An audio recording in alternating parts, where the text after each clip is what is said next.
Welcome to Singled Out, your 9th best gaming podcast. Please stand by.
Welcome to episode 127. In this episode, Andrew and Steve talk briefly about the Lamplighters Guild, the Guild Ball World Championship, and their impressions of their first year of Infinity.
Okay, Let's do this. Hang on. Welcome to episode 127 of Singled Out. No, no way. It's not been that many. It's been quite. We haven't recorded an episode for like a month or so. I've not been in flat. My flat. Podcast that by Monday is declared safe.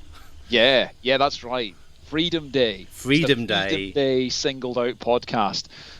Which I'm sure will be entirely relevant to our overseas listeners. But overseas listener, don't worry. Freedom Day is the day that the UK is going to go about and create loads of new COVID variants that we'll soon be sharing with you. Because the irony is, it's not freedom for the virus. That's the that's the best part. Yeah, exactly. I mean, also I assume that you don't need to wear car seat belts and you can smoke indoors. Yep, absolutely. And basically all these things. And we go wearing no clothes as well. I think that's fine. That's free. Yeah, it's just complete freedom. But the mostly I'm looking forward to not wearing car seat belts. They're just crazy. I mean, just bureaucracy got mad. Nanny state telling you what to do. Exactly. Not to die in a car accident. It's basically bullying. It's essentially, I mean, the sort of, the sort of woke liberal brigade telling us not to hurl ourselves through car windshields at high speeds. Oh, speed limits will be gone as well. Oh, this is going to be perfect. So we're turning into a sort of political satire podcast, are we? Is that what we're going to do now? I mean, satire in very, this is weak even by BBC, Radio 4 satire. Sort of but we're not doing enough Oxbridge up at the end of what we say, sort of satire. Why Barry? Who knew? Is that how Radio 4 sounds? Yeah, Radio 4, they always go up at the end. It's just sort of... I don't think I've listened to Radio 4 before.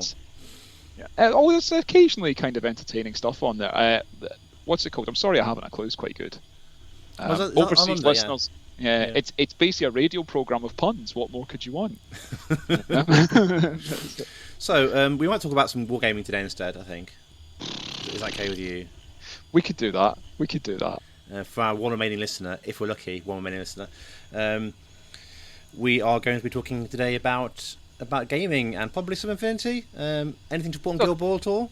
We can touch on Guild Ball. Digital Worlds is over. Congratulations to Johnny Widecker, who's the Digital Guild Ball World Champion, overcoming the world's best players and the wartable system to triumph. So Steve, wartable on a ranking between 1 to 10. How do you rank wartable exactly, Steve? And why? And show you working. I don't like learning new things. Because I think generally you're quite an easygoing chap. Generally, I mean you're fairly happy whenever I talk to you, and I've not seen text from you so angry, literally ever, than have you talking about wartable. You seemed furious. I wasn't a fan of it. I don't want to take anything away from the guy who beat me, because he played very well and was very good and a really nice guy. I've met him before, and obviously making the final was a big achievement. But it's no for me, Andrew. Wartable's no for me. I didn't like it. It felt like, and I'm sure people can happily have different views about different tabletop systems, and I know loads of people like it.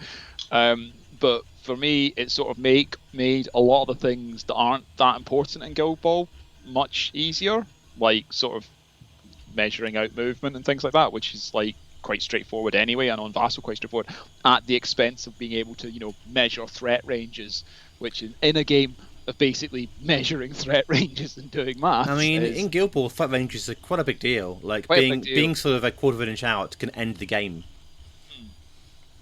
So so I wasn't a huge fan of that, and obviously rather than learn, I'm just not going to use it again. In fact, basically, I'm not going to. Hopefully, if just play in person again. I mean, I was never the biggest fan of online Guild Ball anyway. It was like sort of methadone to Guild Ball's heroin. I also learned they don't have method. They don't do methadone in Italy. Did you know this? Where'd that come from? No. So I went to get my second jab yesterday, and the jab lady, which is the official job title, had done her training she's Italian, but had done her training in the fine Scottish city of Dundee. And when I found out she was a practicing chemist working in the city of Dundee, my obvious immediate response to her was, "Wow, you must have dispensed a lot of methadone." To which she said, "Yes, we used to bring it in barrels." And then explained to me that they don't do methadone in Italy at all. So my mum worked at a pharmacist for years, and they used to have it there, and they used to have to, when they gave them the methadone, they had to give it in a cup, and then check their mouths, because people would drink it, put it in their mouth, spit it back out, and sell it. Yeah. So there. This has got pretty dark, this podcast, hasn't it? Viruses and heroin addiction. This is not what we're all about. This is exactly, what we're all about now in this post-COVID. Have we stop caring now about having listeners? Is that what I think listeners will be fascinated to know that that Italy doesn't have a methadone program. Hey, listener, if your country doesn't have a methadone program, basically probably because Scotland has stolen all the methadone, please get in touch. They have three taps in each household. They have hot water, cold water, and methadone. No, just cold water and methadone. Water decadent in English. That's it. Look at his fancy pants with his 3 taps. Yeah, I know. That's only in sort of the big houses in Edinburgh. So, do you think that basically an online tournament should use one system rather than 2? I think that would be preferable. I totally understand why the Guild Ball Championship was run the way it was, because it was run by delightful people on the Guild Ball steering committee, of whom I would never speak ill, because they'd all beat me up. But yeah, I think ideally you should be single system. And that system's not wartable. I mean, it can be wartable. I just won't be partaking in that event. We're on TTS. We're hanging out the sort of 4 guilds that are on it. The TTS one is incredible. It is. Early on in lockdown, very early lockdown, there was a TTS game between a couple of my locals, Connor Rooney and Postman John Clements, who came on the podcast both to talk about Infinity, and it was just a sort of, it was a bit like, in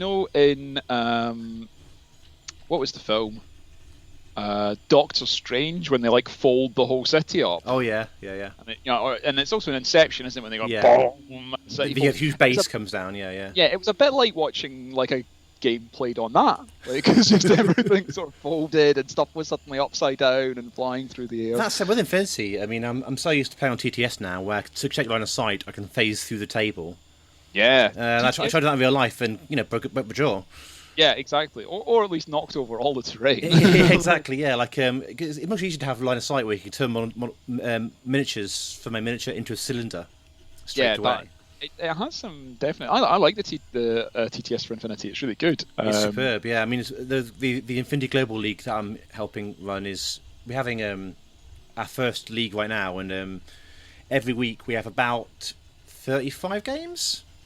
Yeah, in the first league on TTS, and it's not hard to use in the grand scheme of things. But I think it's a very different sort of game to Guild Ball, isn't it? Like the threat ranges are a big deal in any game, but not in the same way that in Guild Ball is. So, for example, in Infinity, you wouldn't do 3 or 4 proxy bases to work out a goal run. Or line of sight matters more than threat ranges, and like the weighting. And line of sight is basically unimportant, almost entirely unimportant in Guild Ball, barring niche mechanics. It's pretty rare you really have to measure it, isn't it? Line of sight. Yeah, whether it's like in Infinity, it's like line of sight trumps range. Yeah. Generally, like not obviously not entirely, but it's you have to have line of sight first before you can do anything. Yeah, except for as we may get onto some of the hilarious interactions between zones of control and not being able to measure ranges. But apparently, so you've done the same thing as me, though, haven't you? You've basically gone from actually playing games to suddenly facilitating them. Yeah, I mean, so I've been helping administer the Infinity Global League, and I thought for the first league we should have one of the mod team being the sort of designated driver. All the mods are playing in it. Like all they all were, and I thought maybe one of us shouldn't play in it.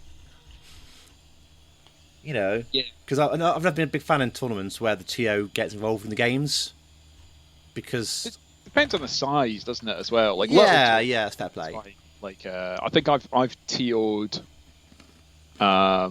a couple of epic events and maybe a couple of Guild Ball events, but never more than like 16 players. And admittedly, one of those epic events did descend into me deciding the pairings based on what was funny. Like so very high power tournament then. What's that? It's pretty high powered. Yeah. It was just like who doesn't want to play who? That's who's playing in the first round. That's it. Rather than doing anything random. Because I'm mostly rather than actually playing any games at the moment, doing bits with loads with the community project team on Lamplighters. That's the sort of main bit that's going down.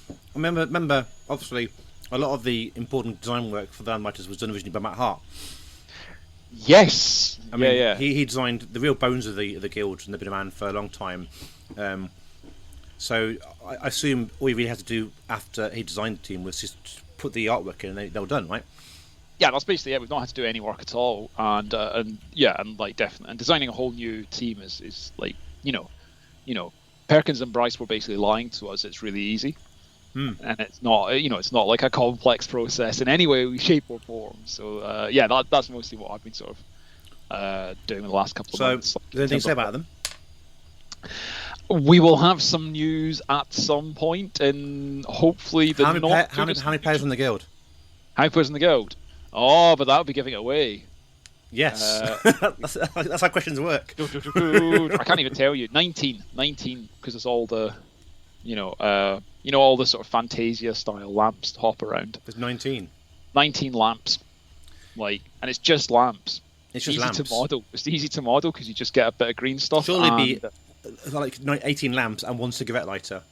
Yeah, exactly. Yeah. That's and they've got no character plays because the lamps, they're pretty boring team, to be honest. It's just a row of street lights. You can deploy them. They can't move. They can't do anything. You can turn them on and off.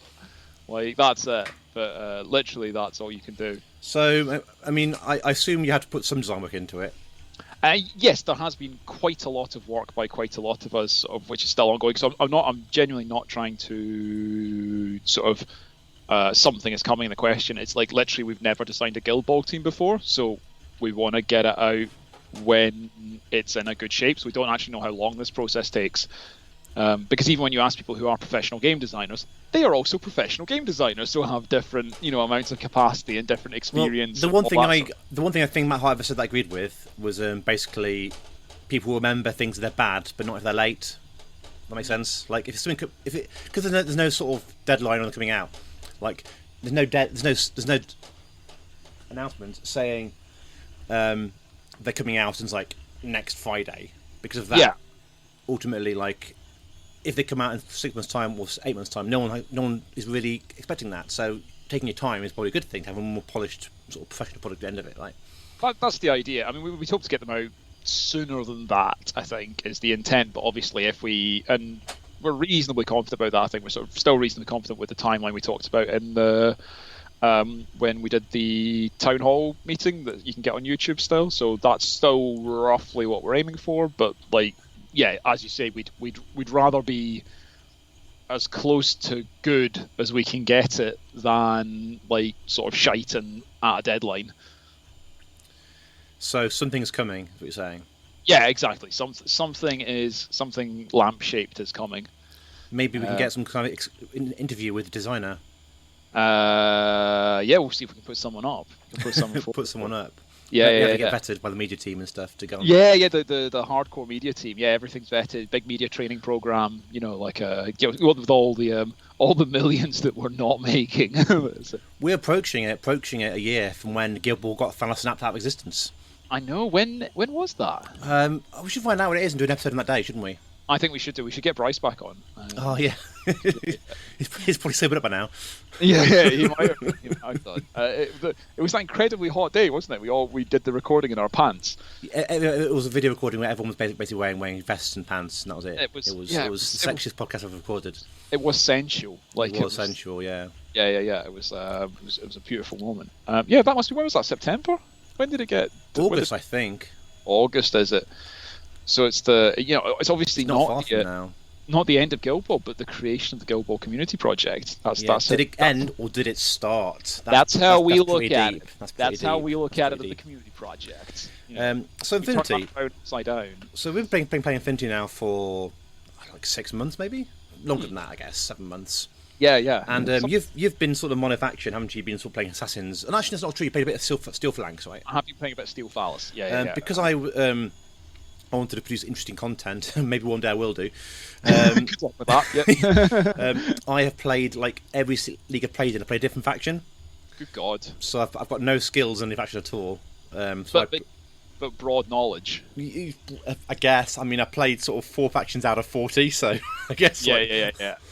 But I mean, there are so many factions, aren't there? That's the thing. It feels like to get proper good, you need to know a lot of profiles. A bit. Like I think lot of profiles. I think it's a bit easier to move across than it is in Guild Ball, because I think in Guild Ball, like the character plays are generally relatively unique-ish. Yeah, and all the guns, the big things you can learn the guns. And the playbooks in Guild Ball are literally unique. Like no model has the same playbook, right? Yeah. So, but in Infinity, like the skills all come from a single pool. Yeah. And mimetism is mimetism wherever it is, right? And so there may be more distribution of certain skills. For example, no hacking in one thing, or one faction may have, for example, impersonation or whatever. But there's not many factions that have a unique skill base. Yeah, It's more the sort of on the graph it swings in a different direction. If that makes sense. Yeah, the sort of weighting of them in like different. Yeah, that's true. And to be fair, like I think I've played against about 12, 14 different factions now, and I've basically been able to roughly like rinse and repeat. I mean, obviously, I'm not playing against particular because most people that are playing. Well, when I've played with people locally, there's a few experienced guys. Actually, I played a few experienced players. I played a couple of the guys in the Hackney Club. But I've just about been able to sort of rinse and repeat roughly the same sort of deployment and the same sort of thing of like, sort of classic wargaming. Like, I'm not sure what's going to happen here, so I'm just going to cover my arse and then see what goes on. Well, I mean, ultimately, I think it still takes a lot of practice to be good at a faction, but to actually learn how to play, learn how the faction even operates is easier, I think, than Guild Ball. But to get good, still quite easy to get good, right? Feels like quite a high skill ceiling, but it's I've enjoyed very much, especially playing in person again, how cinematic it feels. Oh yeah, like it really does, like on a tabletop as well, and also like how, despite you saying that there's more similarities, all the factions do, like, they feel really different. They do. They do feel That like surprised suitably me. thematically different. Yeah, I thought At first, because the stat blocks seem often pretty bland. Yeah. Like, again, because the skills are all from the same pool, and they have just different numbers on, and the guns are all from the same pool as well, pretty much. I thought, well, a lot of these stat blocks seem the same, but factions do play very differently because the combinations of different abilities and how they sort of play off each other, and availabilities and what you pick here and there, they do play quite differently, even though they in theory wouldn't. Yeah, I think I thought they'd be more samey than they were, but it definitely felt like, I feel really afraid of, like Toha. Like, how the hell do I break down Toha versus, like, here come Pano with all their guns, and, like, definitely, and they are just going to try and shoot me off the table, and that stuff does feel like, it feels more, much more significant than I think I thought it would, and I've really enjoyed that about it, especially after, because basically I've sort of bunny hopped from. Like other than like little side games, basically gone Epic, which is a fairly, looks good on a table, like when it's done properly, like good terrain, big armies, like quite a scenic, sort of visually interesting game, to Guild Ball, which is nice models, but not the most visually interesting game, and then back to Infinity, which is like extremely visually interesting, and it's always its big appeal has always been how sort of visually stimulating it is. So that does feel really sort of nice to get your teeth into. So, like, for example, I was playing JSA for a while, who I really like, samurai and stuff, and I really like the playstyle because they've got lots of mad skills and everything else, and they're really good at martial arts, but actually that's not all about and everything. I think it's cool interactions. And then I played Ikari Company, who are a mercenary company. Yeah. And Ikari, basically, they have half the models in Ikari are in JSA. Oh, okay. And then a few add-ons, some of the factions in there.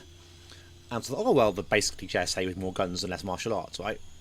But even that small change hugely changes how they work. And even little things like, for example, one of my Link teams in Ikari, they're the same models as having JSA, except you could form a different sort of Link team with them. So the combinations made different 5 teams out, and even a few models here and there different made it play very differently. Yeah, and I think definitely the sectorials, like the sub-factions, do feel very, like, played a couple of games with Rama. So Rama looked really interesting to me. Like, Assassins are quite sneaky, but I think I've been looking at Rama for a while because they seem to have lots of really kick-face sort of heavy infantry models that seem to murder things and stuff. Like, the Janissaries seem pretty strong and stuff like that. Yeah, they're very different because they don't have any of the cheap sort of chaffy activations that, like, Assassins or Vanilla or Kalpakapai have. They've got Kumbikers and things like that. And they don't have anything. Like, no Dailamis, no Gazis, no Kumbikers. Like, so the only trouble I think with trying to play Rama is also because I bought like Steel Phallus as the second sort of faction. Like, Rama feel quite similar to them, and they're sort of like elite and sledgehammery. They've got a bit more jank because they do have like Tauregs and stuff like that, but because they feel quite close to each other, and basically Steel Phalanx are much more or even more face punchy. Because it's just like, deal with this mythical Greek hero, like, who's just going to run forward and punch you in the face. So I think I felt like they didn't give me enough variation as well. But I would like to try and do something with them. Again, I think probably if you play them a lot, you might realise they probably do play differently in terms of. Oh, for sure, yeah, because they've got more. They've definitely got like stuff that Steel Phalanx don't have in terms of, like, hidden deployment and infiltrators, and they have got a couple of bikes and things like that. But I guess they felt like they didn't feel like enough of I guess that's like a flavour change. Yeah. I think maybe like Vanilla probably would be a more interesting flavour change. I do though want to make a fire team with Tarek Mansouri in it, just because I love that model. It's great, isn't it? Model. Yeah. I quite like the idea of Armour Task Force because they're full of sort of regenerations and super jumping and it's all the sort of super soldier stuff. Really, that's really cool. Yeah, it's like sort of a group of that does feel very. What are the guys called? Because you have, of course, Turek, who's the main one, but they got the unit of people who are on characters who all have all super jump as well, isn't it? They're all Karij. That's right. Yeah.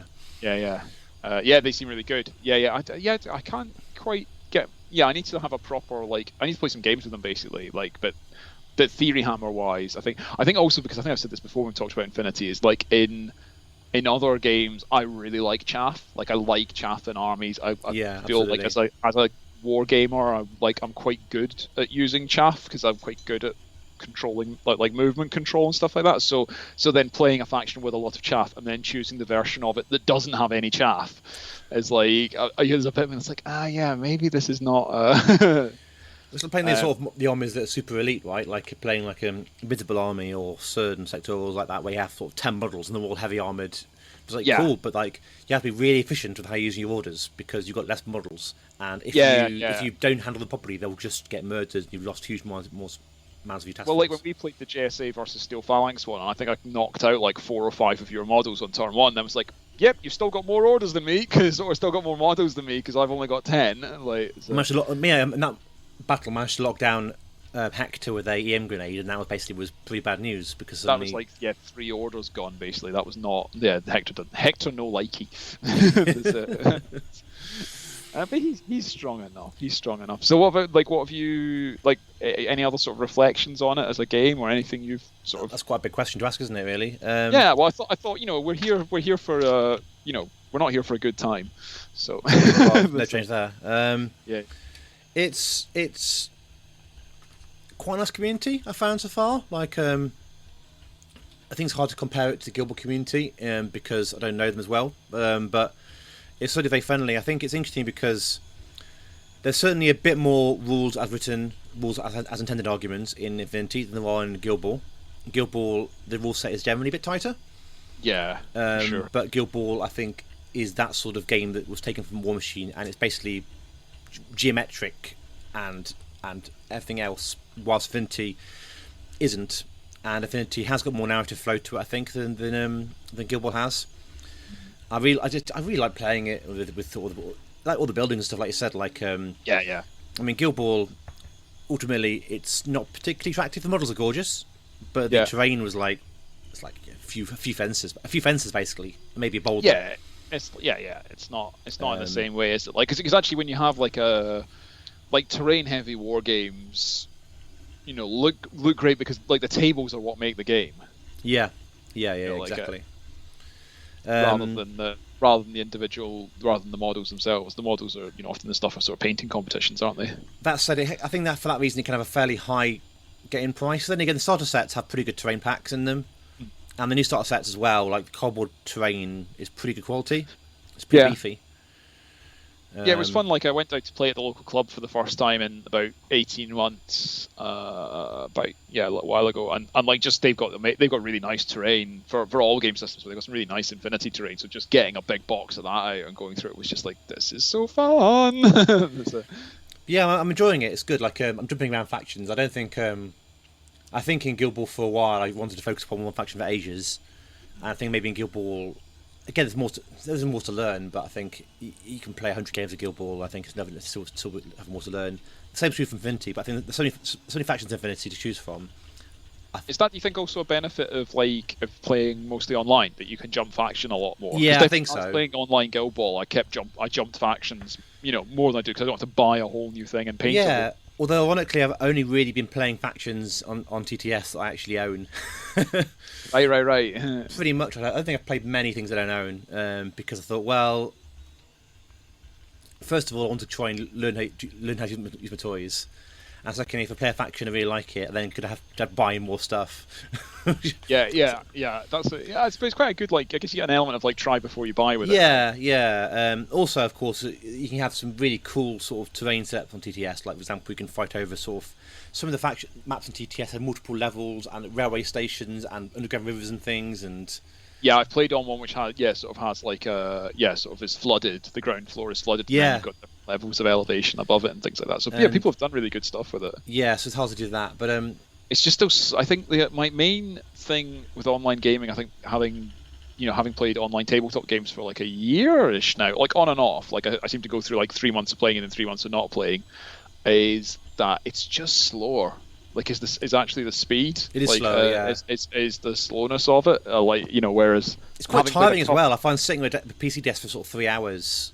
Yeah. I do that for computer games sometimes, but I find it quite exhausting sometimes.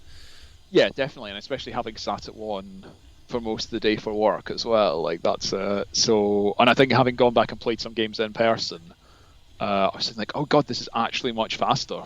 Yeah.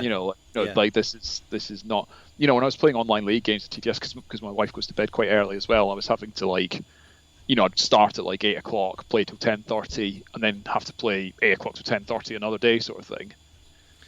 And some of that's definitely me being new and slow, but it did feel like the games just take, online games of Infinity take about 4 hours. I've enjoyed painting it. I like painting it quite a lot. The models are quite small, quite high detail, but they've been nice to paint. They take contrast very well for the first layer because they're so tiny. Yeah, there's a lot of cracks and things to get stuff in. Contrasting the base as a base coat and then highlighting on top of that.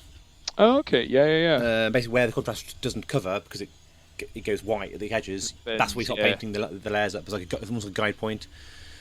Contrast paints are kind of they're a couple of years old now, aren't they? They do still. I don't I've definitely ended up doing more what you're saying is rather than the sort of just put contrast paints on a model and then it's done. I use them for certain colours or for certain. They're bizarrely quite finessey to use, despite because if you use them wrong, they can pool, and then if you touch the pool, it tears that layer, and makes a weird blob. Yeah. So for example, some of the cloaks and some of my other models, I've done 3 thin coats of contrast, ironically, and then on top of that, highlights on top of that, and if you want to do one thick coat and done, it's fine. But there's quite a lot you can do with them actually in terms of making them look decent as well beyond that. Yeah, because I've stopped using them. I don't use them for fabric. I've just carried on using layer painting and highlights. But I do find them really good for not for fabric, for cloaks and stuff like that, but for smaller bits of material and especially for anything the browns. I think for contrast paints are just so good. The flesh is really good for faces as well. Wood they are really good, except they're all white people. But the flesh paints are really good. But there's not I wish there was a not white, there were not white people shades of flesh. Yeah, I mean Scale 75 is really good for that. I've got Scale 75. I've got they have a African one and an Indian one. I've got a couple. I've got really those. Good browns and stuff. Slightly dodgy names, but the names aren't great. Let's be honest. They're not. But I mean, but the paints are pretty good. Yeah, I agree. And I bought them for. I think you recommended them to me. But that's my one. I wish contrast paints had non-white person flesh tones, because I agree with you. The flesh tones are amazing. They're really good. And they make painting faces really straightforward, which is often a pain in the bum. Yeah. Come on, Games Workshop, just make 2 not white person skin tones. That'd be a nice starting point. They're getting there. It's slowly being more progressive. It's going to take them 30 years, 40 years. Yeah. So. Yeah. So yeah, I'm enjoying Infinity quite a bit. I think I've got a lot to learn. I mean, playing it for real again recently, I've realised I haven't got all the stuff I needed. For example, all the counters and all the widgets and things, all the gadgets to make it easier. Because Infinity's quite a counter-heavy game.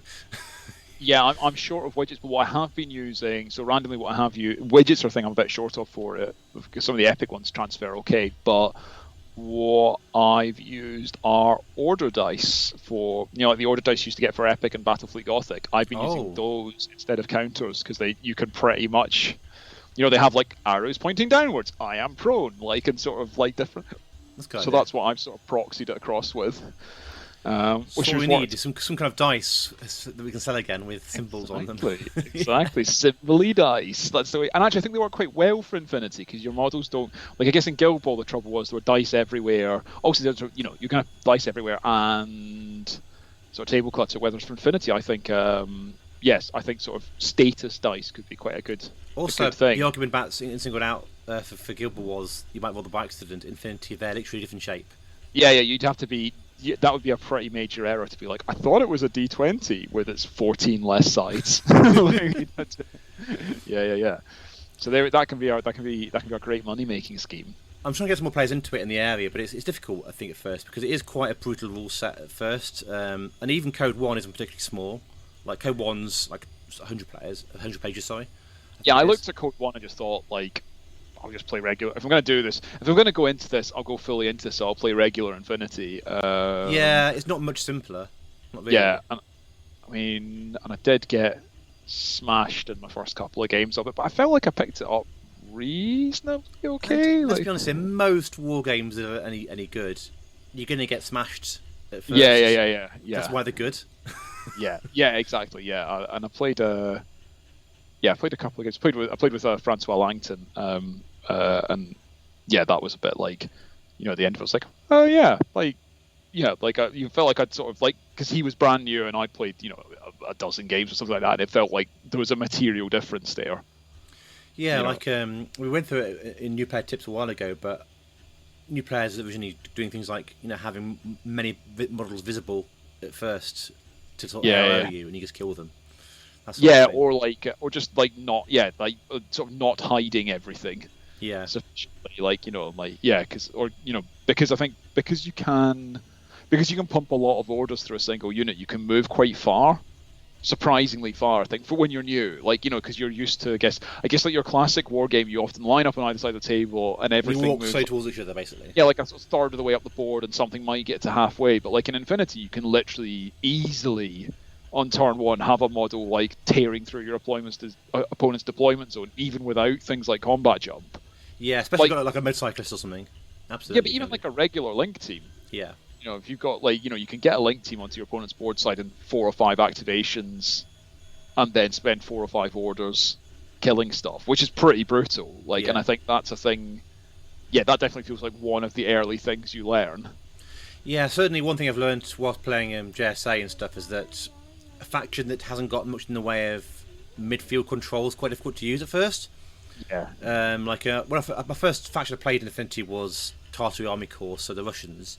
A bunch of mine layers and things and camouflage tokens, and then when I had practically none in JSA of that, it's like, the opponent can just move to my zone and shoot me early on. Yeah, it feels like a sort of level above the one I guess I'm playing at the moment would be to know which armies are better at going first or second due to that sort of midfield presence. There's so many factors to bear in mind in Infinity. It's hard to talk about sometimes because there's so many different factors like scenarios as well, and even the table design and stuff. Yeah, the table design is massive. What the table looks like is probably the single biggest influence on how you can play on it. I think it's probably why it's so hard to actually describe anything in absolute terms in Infinity. More than any other war game I've played, I think. More than Guild Wars. It's very hard to say. Well, this is right. It's is it though? Don't know. Yeah. That could also just be us being crap. It probably is. It probably is. It's also why the forums are so toxic. Yeah. I've not looked at the forum. I just see the occasional criticism of the forum go by on Facebook. Why should new players avoid the forum, Andrew? I go on them very rarely. I only go on them when a Google search sends me to a thread there.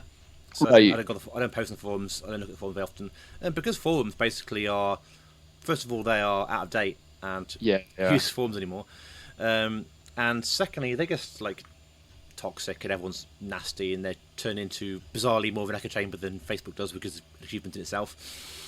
Yeah, and I think they're even more anonymous because at least on Facebook, if someone is nasty to you, you can look at their pictures of their family and hate them for it. Yeah. Whilst I think forums are the ultimate sort of anonymous troll centre, aren't they? Yeah, it's true. They are sort of still a bit first iteration of the internet, aren't they? Where it was okay that no one knew who anyone was, and everyone can say whatever they want, and that's fine. I mean, Discord's like that as well, but Discord's is generally better moderated on the whole, I find. I think that's the thing, isn't it? It usually feels a bit better. Yeah, a bit, and that might just be that might also be. I wonder what that's like on big Discord forums because I'm not on any big, really big. For video games or something like that, where. Yeah, I don't know. Actually, I'm not on any big corporate. Most ones I'm on are privately owned, right? Yeah, but also they're quite small. Even Infinity or Guild Ball or Epic. These are not huge. I imagine I don't know what a big Warhammer forum for Discord would look like if there's a main Warhammer forum. I imagine that would be hard to keep under control. 40k seems still very. I'm not sure whether 40k is toxic or whether it's just because it's got more people. Maybe it's just if 1% are assholes and there's just more of them. Yeah, and there's a lot of people, and that is a big. Yeah, that's a whole different thing, isn't it? Sort of same thing as when we were chatting before. Majority of football fans kind of all right, but there's a lot of football fans, and that means that a lot of them are awful. So it's Yeah, that's It certainly was very This is going. This has been the most tangential episode we've done for a long time. We've lost our professional edge, haven't we? It's summer. We're warm. There's no big releases for anything. Yeah, it's good. Actually, I say that. Operation Crimson Stone from Flint is coming out soon. Have you looked at it? I've not. No. It doesn't. Well, I'll tell you. Every year, of course, Corvus Belli releases a box set, right? and it's not actually a new rules released. It's basically a starter box with new terrain in and 2 factions in. And so they are doing a re-release of Corregidor, who are the Nomad sectoral. Oh yeah. Basically, Corregidor is a Nomad sectoral. Basically, it's a ex-prison ship. Oh yeah, I know that one. Turned into sort of, they basically go around selling hard labour for cash. Have you seen The Expanse? You seen The Expanse before? Yeah. So they're the Belters. Right. Okay. Almost exactly like the Belters, in fact, really. And it's also got Cosmoflot, who are basically Ariadna, who are the sort of the faction that are almost 200 years out of date.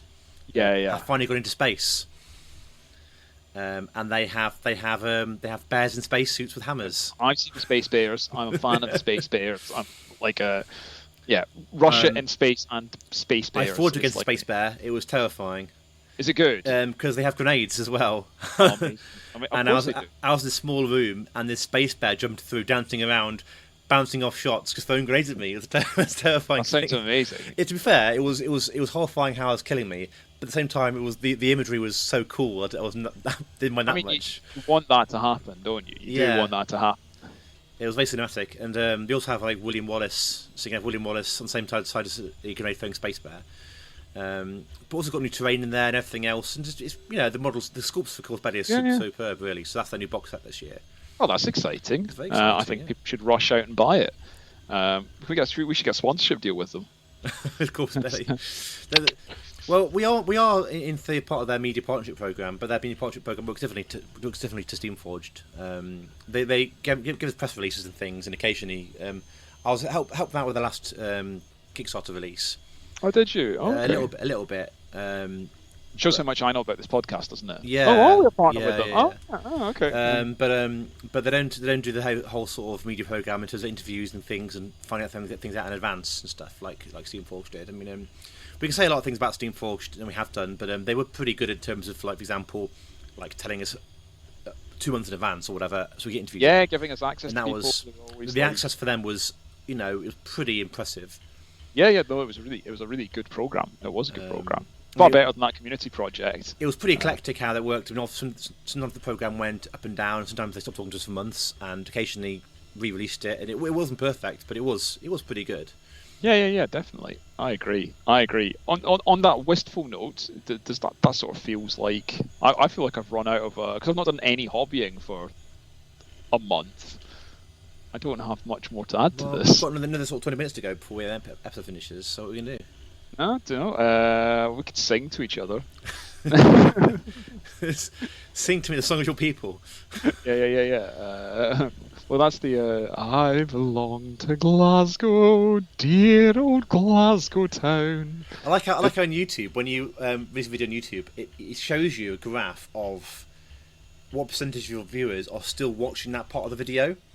Really? Yeah, it really breaks. The analytics of YouTube are really in depth. For example, I don't want to know what that's like for this. Well, for example, because for example, it shows you, generally speaking, it's true for all of YouTube apparently, that the first 30 seconds are crucial, and then the numbers drop off suddenly. Yeah, you can see the last summary part of the episode, when he's sort of tailing off and saying goodbye, the numbers plummet. I can imagine right now if we've lost everyone. Well, GB News, we have statistically 0 viewers at this point. Yeah. We are the GB News of podcasts. Okay, we're going to the secret code word is sausage bomb. Put that in the comments, and that means you listen to this part of the episode. Yeah, sausage bomb. Tell us, if you heard any of that, and I can tell you the rest of the lyrics to that song. So now everyone's gone. Lamplighters then. Yeah. Man, they are so broken. Are you planning on doing this one guild and then the next one guild, or is there any parallel development going on? There is some thinking going on about what the next ones could be, but there is also watch this space stuff about how they might be chosen. I think it's okay. So it's not it's not like you've got one guild sort of 3/4 done and one being started by a different team of people or anything and that sort of stuff going on. It's basically I couldn't possibly give away the great because I can't tell you. All will become clear. We promise. Like, we're trying to work a lot of stuff out at the moment. So, like, while I would love to say yes, there is method behind the madness, but we sort of need to be sure of our method, I guess. Is so. While you're saying the Steamforge were really open and would tell you stuff, like, we're trying not to do a Matt Hart job and just turn up. You're and the say, worst. You are. Yeah. I mean, I'm sure they got what I've done doing roll better than this, and their kebabs as well. Well, I mean, Dan did come on and talk about the entire errata on Roll Better, so it's a Premier Access. Yeah. So at the moment, it's all going into Lamplighters, mostly because of resourcing and things like that. But there are plans for what we would do with the next bits. But also the big thing for us as well is kind of want the community's blessing for doing any of it. So if we do Lamplighters and people hate them, then maybe we're not the people to be doing this. What you don't want to happen is the community project to fracture into splinter groups. Yeah, and we don't want it to be, and genuinely, we don't want it to be like we don't know best. We just sort of ended up doing it, so we don't want to be like that sort of. Then again, splinter groups could result in a sort of West Side Story sort of Anchorman fight at the end. That could be really cool. We'll get meeting in a car park somewhere. I mean, Scarolf, who's on the steering committee, has previously suffered an axe wound, so I'm quite confident. How on earth did he suffer an axe wound? I think he dropped an axe on his own head. What? Yeah, next time we get him on, I'm impressed. How do you even do that? I'm not sure myself. Like, and my dad crashed his own hang glider, designed, built, and crashed his own hang glider. So apparently, a non-zero number of chainsaw accidents are people chainsawing their own faces by accident. I could imagine that. It kicks back apparently, and that's it. Yeah. Oh God, yeah. Yeah, I can imagine that. Oh man, that's actually painful. On that bombshell. The one that my brother's boss used to love doing when my brother was chainsawing his face. He just loved it. Was a builder. Is he would keep big, sort of couple of hundred, many gallon drums of diesel in his yard, and when new people would start as apprentices, he'd obviously throw fag bots into these drums of diesel. Because diesel's non-flammable in that sense. So, but obviously, it would immediately make every apprentice. Yeah, it's got to be pressurised, isn't it? Yeah. So all the apprentices would just immediately soil themselves. So my daughter saw a bug and she freaked out. Then. I mean, reasonable. It literally touched my cheek. How big was the bug, Alana? Okay, the bug was about an inch long. It's a big bug. That is a big bug. I think. Okay. I mean, that's some Starship Troopers kind of stuff. The only good bug's a dead bug. Yeah. And on that note, I think we need to leave you to. Yeah, we should go. This is turned terrible. Okay. No, it's just we've not recorded for a while, and you forgot how low the standard usually That's why I'm also recording a second podcast now called Whip 12, which is Infinity One, which is far more professional. So I mean, like I've been on an actual professional podcast, with the likes. Are you still on it? Are you still doing this fucking podcast sheer way? It's about housing developments and. I've done 4 episodes of it, I think. Yeah, with actual journalists. But do they have a Patreon page? Yeah, they do have a Patreon page. Well. Yeah, they all get paid. They get salary. They got a producer and everything. So many podcasts I see have producers on them. Yeah. What's that all about? Yeah, my football team produces the Guardian football podcast. Do they just push record and talk for an hour? I suspect they probably do, and then edit out the occasional libelous comment, which unlike us. We don't worry about. Yeah. No. Right, we'll say goodbye. Goodbye, everybody.